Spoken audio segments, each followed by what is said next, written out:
The Brazen Bull was a hollow brass bull allegedly used by King Phalaris to torture his subjects in the most sadistic, imaginable way. A victim was placed in the bull while a fire was lit beneath it, roasting them alive.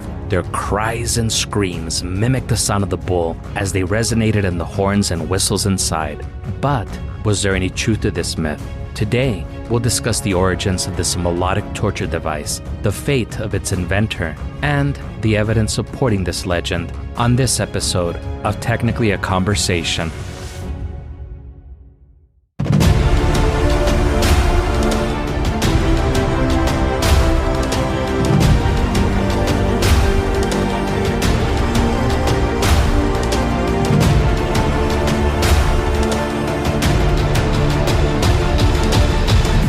Greetings, you're listening to Technically a Conversation, a podcast where we share an interesting topic or story with each other and hope you find it interesting as well. I'm one half of your host, Jose, and I'm joined today by my lovely co-host, Isela. How are you doing today? Doing fabulous. How are you doing? Doing great. You're looking forward to the big fight? Who's that? Between Mark Zuckerberg and your boy, Elon Hairplugs Musk. Oh, are they fighting? I didn't even know. Yeah. Mark Zuckerberg even built an octagon or whatever they call that MMA ring in his backyard. I can't believe you haven't heard about this. Oh my God, they're legit fighting? Well, I don't know. I know that Mark Zuckerberg was getting into jiu-jitsu, but I didn't know that Elon Musk did anything physical. I think he was really pissed off that Zuckerberg came out with Threads or whatever to, I guess, kind of go against Twitter. I mean, X.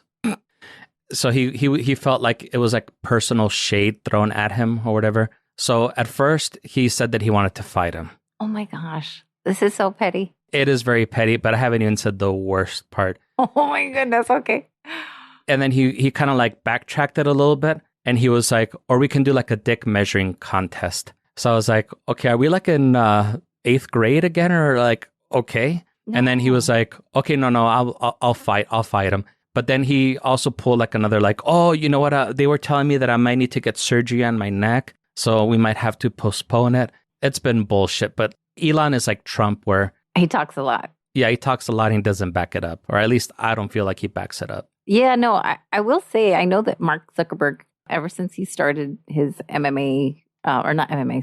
jiu-jitsu training and stuff like that with like him and like his buddies and stuff. Some of his buddies had told him like, hey, let's get into a tournament. And he was like, yeah, I don't want to back down from that challenge. Let's do it. So he like legit did. And he says like he enjoys getting punched in the face or, not punched in the face because that's not what they do. But he's like, this is like immediate feedback. So he likes kind of the whole like humbling of it. And I was like, hey, all right, sir. Good job for you.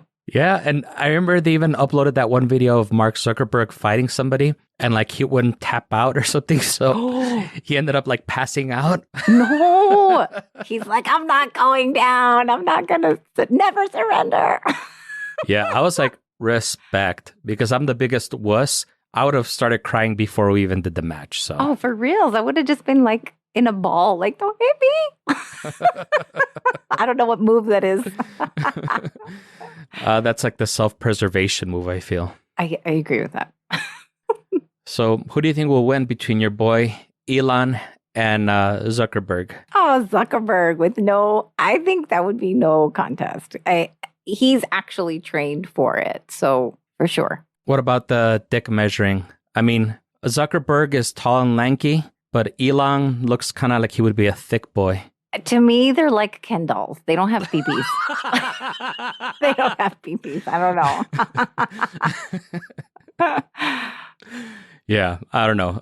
I think Elon has already definitely lost it. I think the pressure of being a CEO of companies that it feels like he's aggressively trying to make those companies fail. And luckily, he has people more intelligent than him keeping those companies afloat. But I mean, he's succeeding with Twitter or with X. So he's managing to succeed, totally failing on that one. I don't know what CEO wants to fail, but I don't know what his whole thought process was even buying it to begin with. Well, it was valued at $40 billion before he purchased it. And then all the stupid shit that he's been doing, It was valued at $42 billion. And all the stupid shit he's been doing and all the advertisers and everything that they lost because of it brought the value down to $22 billion. Oh, wow. That's smart. And then when they rebranded from Twitter to X, the brand Twitter was worth $20 billion. So he pretty much cut down that value to $2 billion. Wow. From $42 billion. That's not the smartest move, sir. Oh, wow. Yeah. Well, I told you there's a lot of things about Elon. We haven't even talked about the worst of it. But, maybe one of these days we will do a podcast about him, since I know that you really like him and you think he's real cute and everything. Sure. Okay. Well, I think we've lost the majority of our listeners by this point. Yeah. Thank you for tuning in for these lies. It's all right. It still counts as a download. Sure. Enough fucking around, Isela. Ready to get started? Please.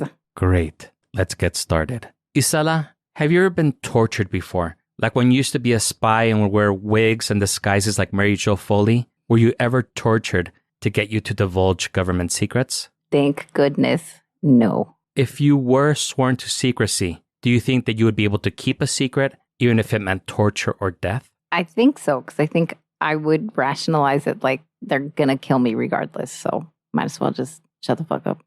Wow. You're a better person than I am. I have a low threshold of pain personally, like we were just talking about. So I would be the first to volunteer the information before it wouldn't even reach me being tortured. I would be sing like a canary or whatever. I don't know. I think they would torture you anyway. Oh, maybe you're right. I know. Sorry. Well, I would try and talk him out of it, I think. Okay. Pretend someone is going to torture you just for the fuck of it, just for funsies. They're not trying to get any information out of you. That person is just a total son of a bitch. Okay. I call that a Tuesday. Sure. All right. Just kidding. What would be the worst torture you can imagine sustaining?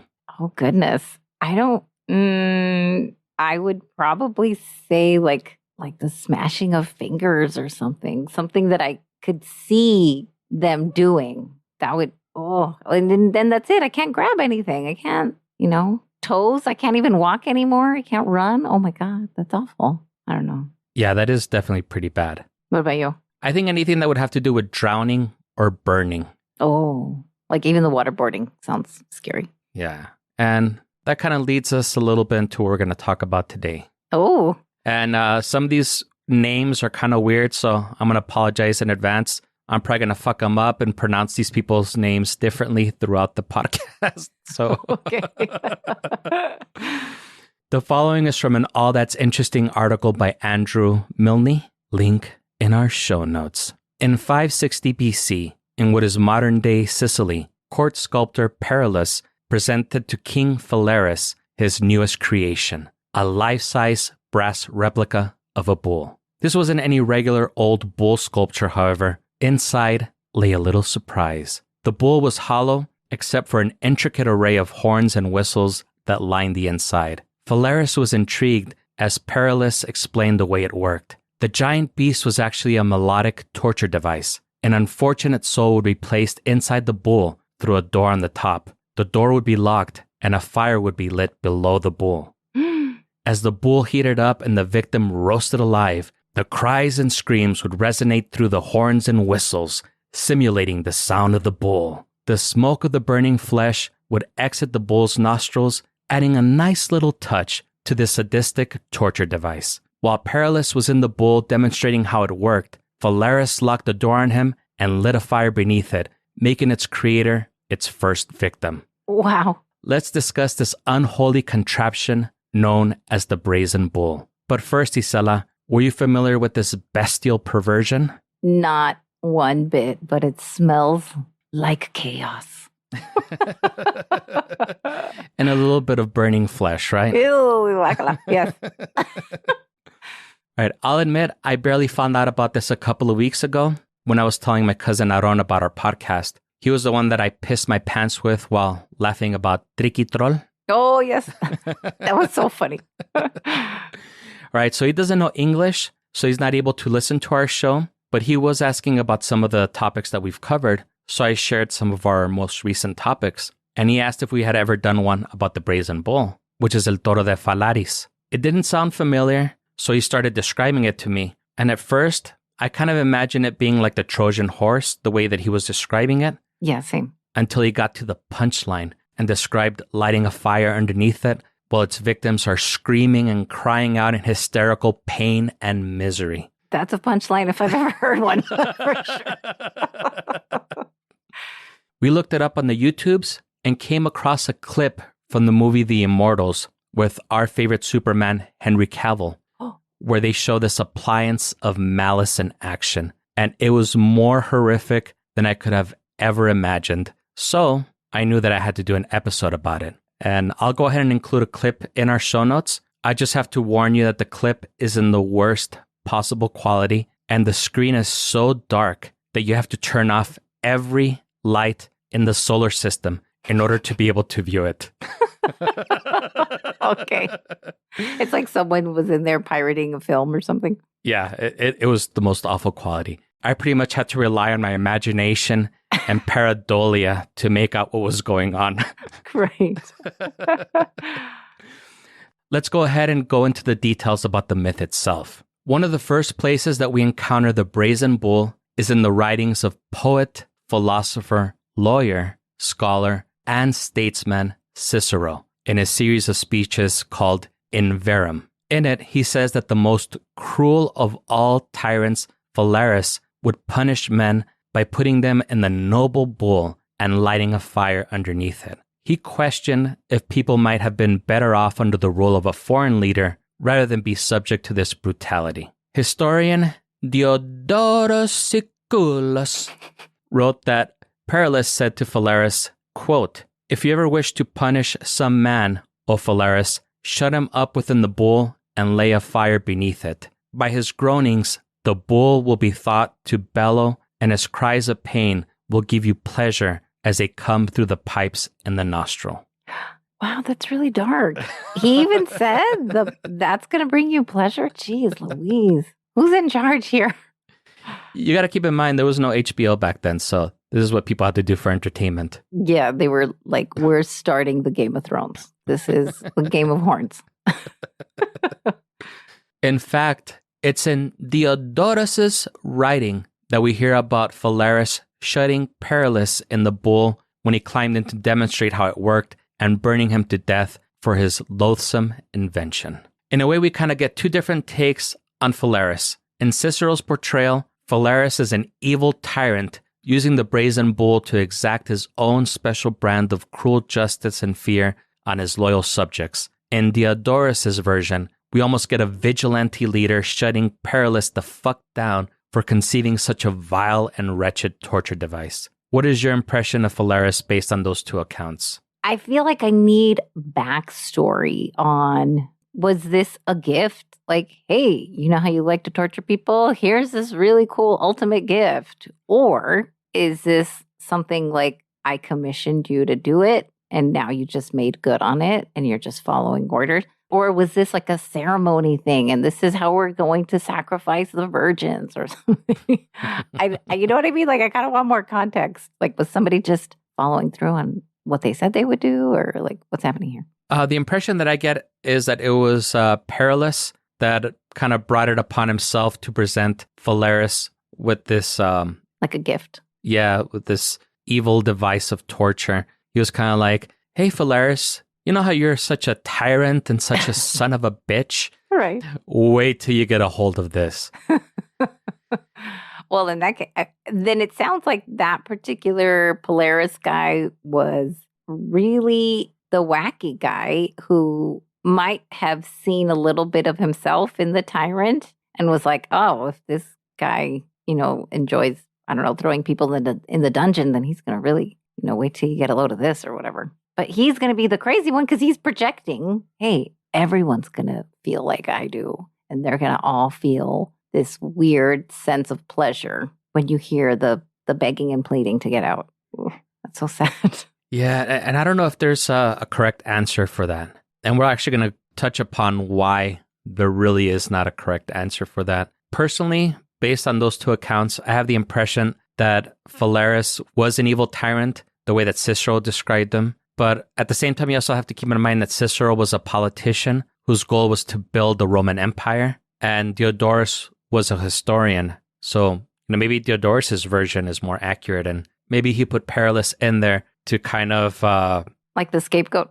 Yeah, not really to exact revenge, but kind of like as punishment for coming up with such an atrocity. Yeah, maybe. And, the big problem with both of these accounts is that both were written 500 years after the rule of Phalaris. So neither of those men were around when Phalaris allegedly used the Brazen Bull, or when the minor altercation with Perillus supposedly happened. Interesting. Okay. So, yeah, it's a third-party account that happened 500 years later.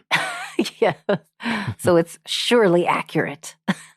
That's why nobody really knows for sure. Right. So since neither of these men are considered reliable first-party sources, it is possible that the story is a myth and possibly never happened. Maybe the Brazen Bull never even existed. Let's see what historians and scholars think after we return from this quick commercial break.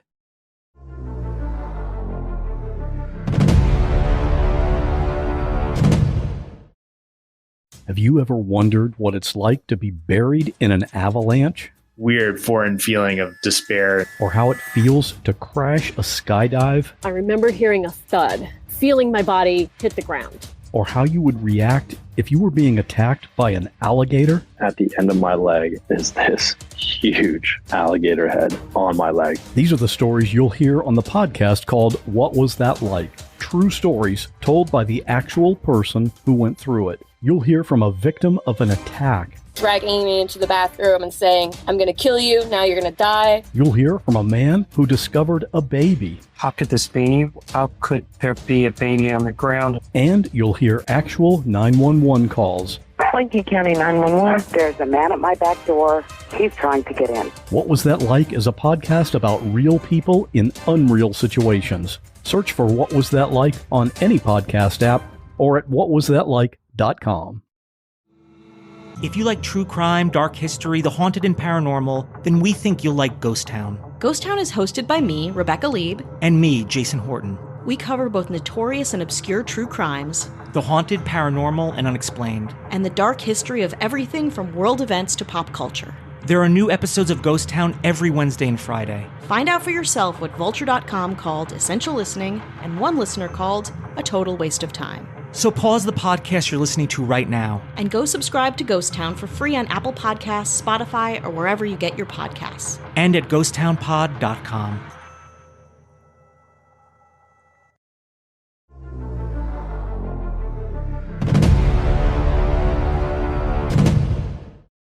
And we're back. We're back. Did you torture anyone in that Brazen Bull I see that you erected in your backyard? Or is that just a conversation piece? That is a conversation starter for sure. And then depending on how they answer, in the bull or out of the bull. I'm just kidding. Well, if you ever do decide to use it, invite me over. I kind of want to see it. I want to see it in all its majesty. Oh, watch out, Perilous. Okay, before our break, we said that we were going to examine if the Brazen Bull really existed or is only a legend. Before we see what scholars and historians believe, do you want to place your bet? I think that it did exist because humanity has been a little fucked up since the beginning. Is that your final answer? That's what I'm going to go with right now. Okay, spoiler alert, there probably isn't an answer. Oh, why are you making me bet then? Sure.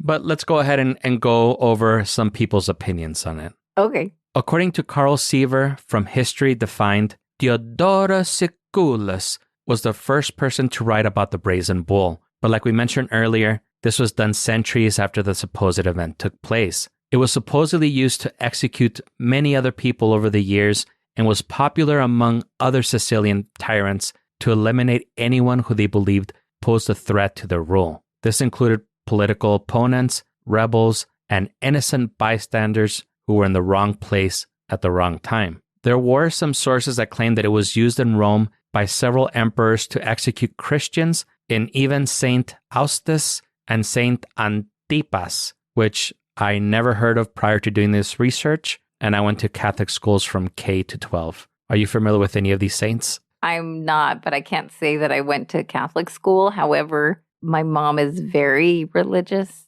and I don't recall hearing those either. But I'm sure there's a lot of them that I don't know. It doesn't mean that I'm like the all-knowing saint person.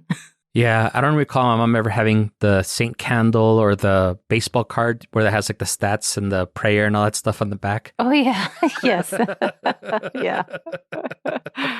Seaver states that despite Diodorus and others like Cicero writing about some of those gruesome details centuries after they happened, there are no contemporary sources that back up any of their claims. Yeah. So surely if something as horrific as the Brazen Bull had been actually used on people, there would have been people from 560 BC writing about it. And Sievers has a point. There was no internet back then. There was no PlayStation. There was no Pornhub. People didn't have much to do. So seeing someone getting their shit roasted in a brass bull would have been the craziest shit anyone would have seen in their whole lives, possibly. Yeah, that sounds traumatic for sure.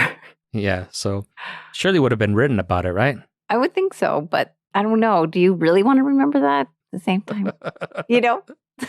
Yeah, I mean, I didn't say that it was a great memory, you know? I don't think anyone can say that.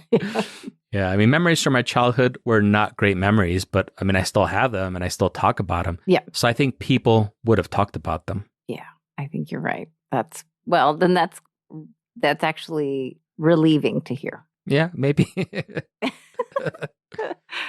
Seaver does say that there are some historians that believe the Brazen Bull myth might have been based on an actual device, but others believe that it's a purely mythical creation. The archaeologist.org also seems to believe that it might be more on the side of legend than fact. They cited a lot of the same reasons Sievers gave, but also added that there are stories that tell us that the bull was taken by the Carthaginians when they sacked Acragas in 406 BC, and later captured by the Romans when they conquered Carthage and was eventually destroyed. But again, there is no archaeological evidence to support this.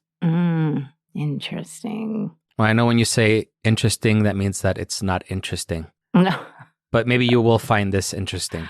It is interesting in the literal term. It is. You could just say, not interesting. The archaeologist also stated that the Brazen Bull concept resurfaced during the Middle Ages in Europe, but the bull exists on the blurry lines between historical fact and folklore, and their actual use in torture or execution of a subject is ongoing debate. They also mentioned that in spite of the debate about whether or not this was an actual historical device, it has left a huge imprint on pop culture, and it has been referenced in literature, film, TV, and I would add podcasts to that list since we're doing one on that now. Yeah, boom. But it is pretty, it sounds pretty awful. So, of course, whoever thought it, if they made it or not, somebody put a pen to paper and started talking about it. And they were like, oh my God, this is good. We all got to talk about it. You know, I can kind of see how that rumor first started if it was just purely a rumor. Yeah, it definitely is fascinating just thinking about it and, wondering if it would even work, with the horns and whistles and shit. I know. Yeah. And how many bodies were it? I don't know. My mind goes to a sick, dark place. I'll show you that clip right now from The Immortals so you could see it. Oh, okay, cool. And speaking of The Immortals, the archaeologist also mentioned it being a scene in that movie. And the Thomas Harris novel, Hannibal Rising, also mentioned it. See? Everyone's talking about it. Can they all be wrong? We're bringing it up front so that more people can talk about it, hopefully. Yeah, for sure. Or people can share their experiences of being in a Brazen Bull with us. Who knows? Gross. Don't give people ideas either.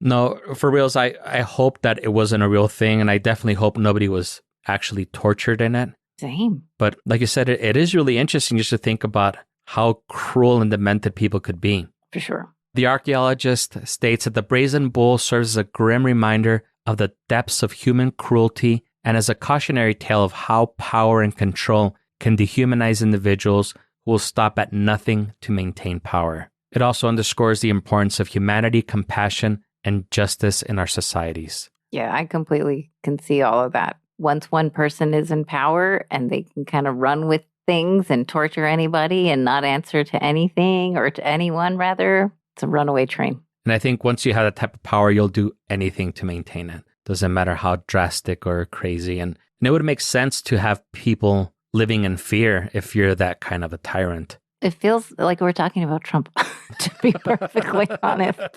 He's like, you can't kick me out. I'm still your president. He just does not want to let go. You know what I'm looking forward to? I'm looking forward to him being arrested and being in jail. Those mugshots? Yes, not having the hairspray to do that wild comb over. Yeah. I want to see what this fool's hair looks like without all the... I'm sure it's not a plug, but maybe it's like a toupee or hairspray or whatever he uses to cover that shit up. Yeah. I really like that you gave enough respect to say, I want to see what his hair looks like. Because I think it's just a shiny head, really. I think so too. I mean, he does the comb over almost from like where his ear starts all the way. Yeah. It's very extreme comb over. It's very like bird nesty, right? It's like a bird nest. I don't really know what's happening. It's like the perfect storm up there. Yeah, that would explain the robins that I thought I saw poking their heads out during the during the trial or whatever, the hearing. Yeah. The hearing, yeah. Yeah, they're all. That's funny. So I've got a different type of Twitter, if you know what I mean. Right. It's huge. It's going to be huge. It's huge. It's up here in the bird nest that I call a hair. They're perfect birds. There's never been more perfect birds than these. Right, yeah. Everyone's going to want one. I've got an NFT that I would like to sell you of my perfect birds living in my bird's nest of a hair. I like how we're just like, this is now just a Trump thing. Oh boy. I'm going to miss that fool. Like, if he wasn't such a racist, pathetic piece of shit, he would actually be really funny, you know? Yes, he could be like good comedy TV, but god damn, that boy's just fucking out of control. Yeah. Somebody that might have also been a little bit out of control is Abin Sebastian from Morbid Curiosity, because he actually believes that the fact that it was written about so much in ancient times suggests that the bull was a real device used for torture and execution. So... who knows? I certainly hope not. I hope that's not true. Yeah, and he also was not out of control. I was just trying to make a segue there. Yeah, this is a perfect segue. But if he does think it's real, oh my goodness. I could not even imagine. That sounds horrific. Yeah, it definitely is. Prior to learning about the Brazen Bull, that was not something that I considered. But that's up there on my list of ways that I wouldn't want to be tortured and killed. Yeah, for sure. And as you can tell, the sources I used aren't necessarily the most scholarly and highly researched. All That's Interesting was probably the most credible of the group. But honestly, I couldn't find anything that I would consider scholarly or anything like that. None of these sites or places cited what they used as sources for their articles. So that's usually kind of a red flag to me, especially when they say that historians are torn or debating about an issue, but then they don't state what historians are debating about it. Right. It sounds like they're just being debated in that person's head. That's what I think. And that signals to me that it's probably more of a myth and legend than a historical fact. Yeah, this is great news. But again, that's just my opinion. Yeah, so there's definitely something to be said if there are not actual articles that have some validity to it. And I thought that I would find something else, but no, I couldn't find anything scholarly, really. I mean, there was like a history.com article about it, but even they said that it's probably a myth. Oh, well, that's good. That's relieving. Yeah. And history.com is, well, I mean, you know, there are things about mermaids and megalodons or whatever the fuck. So, yeah, so who knows? Right. You got to take that one with a grain of salt, for sure. Definitely. Sometimes they're right on the money, though. And then we have stuff like Ancient Aliens, which... oh, Lord. Yeah, that guy's haircut. Oh, what's that one guy that they use like in every other freaking episode? His haircut is like, I'm like, bro, that is not doing your credibility any justice. Like... yeah, I think he's trying to get a leg up on Trump for worst haircut. Yeah, he might be. And that's about all I have to say about that. Jenny. Very Forrest Gump. I love it. I love it. Yeah, no, this was very interesting. I had not heard of it, and I'm glad I hadn't because that sounds pretty sick and twisted. I wish I would have researched it more before I started writing it. But I was so excited about it when I first heard about it that I even worked on the cover art and everything. And then I was like, okay, like I'm already balls deep into this. So I gotta finish it. Oh, wow. That is really deep. Yeah. No, I mean, it's still kind of fun to ponder anyway. Yeah. And I always like doing legends and folklore and stuff. So it was fun. I just wish I would have had more material. No, this is still interesting. And yeah, it's still pretty cool to think. I mean, cool in a very sick and twisted way, which is like, again, the specialty of TAC. I feel like. So it's right up our alley. It's perfect. Well, since Isala said that sick and twisted is the specialty of TAC, I said it. we hope that you enjoyed the show and you join us again next week. If you're enjoying the show, leave us a review, tell a friend, and subscribe wherever fine podcasts are sold. Follow us on the socials at GreetingsTAC, email us at greetingstac@gmail.com, or leave us a voicemail at 915-317-6669 if you have a torture story to share with us. Share it with someone else, not with us, though. No, yeah, you can share it with us. That's cool. No. Oh, yes. Share it with us, fam. Don't listen to Isala. You sound like one of the not the Hannibal Lecter, Bill, the Cowboy Bill or whatever. She puts the lotion in the basket. The lotion in the basket. Gross.